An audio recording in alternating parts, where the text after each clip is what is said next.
32 दिन 21 बैठकें और आज संसद का मानसून सत्र अनिश्चित काल के लिए स्थगित हो गया।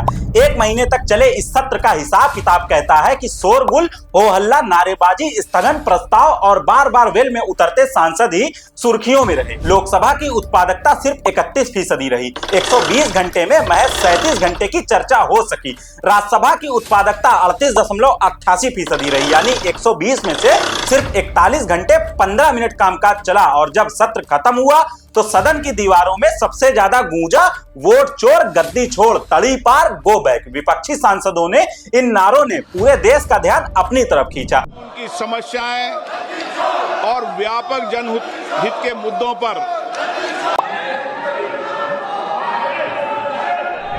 ऐसे माहौल में याद आती है अटल बिहारी वाजपेयी की वो ऐतिहासिक सीख, सत्ता का खेल तो चलता रहेगा, सरकारें आएंगी जाएंगी, पार्टियां बनेंगी बिगड़ेंगी, मगर ये देश रहना चाहिए, इस देश का लोकतंत्र अमर रहना चाहिए। लेकिन आज वही लोकतंत्र सवालों के घेरों में है। विपक्ष का आरोप है कि जिस वोट को लोग संवैधानिक अधिकार कहते हैं उसे भाजपा और चुनाव आयोग मिलकर छीन रही है। आयोग के बयान सत्ता पक्ष को बचाते दिखते हैं और सवाल उठता है कि सरकार की सहमति या जानकारी के बिना क्या ऐसी भूमिका संभव है? क्या अपनी माताओं, बहुओं, बेटियों सहित किसी भी मतदाता की सीसीटीवी वीडियो चुनाव आयोग को साझा करनी चाहिए क्या? चुनाव आयोग को साझा करनी चाहिए क्या? चुनाव आयोग को साझा करनी चाहिए क्या? चुनाव आयोग को साझा करनी चाहिए क्या?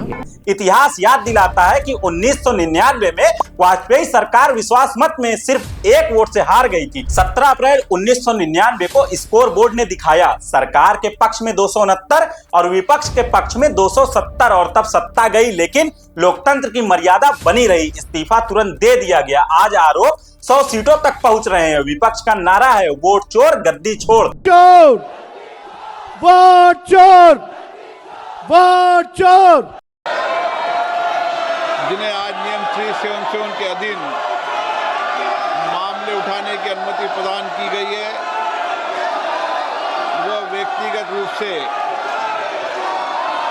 सदन के पटल पर तुरंत अपने अनुमोदित पाठ को सदन के पटल पर रख सकते हैं। इस सत्र की समाप्ति की ओर अग्रसर हैं। दावा है कि सरकार ध्यान भटकाने में जुटी है।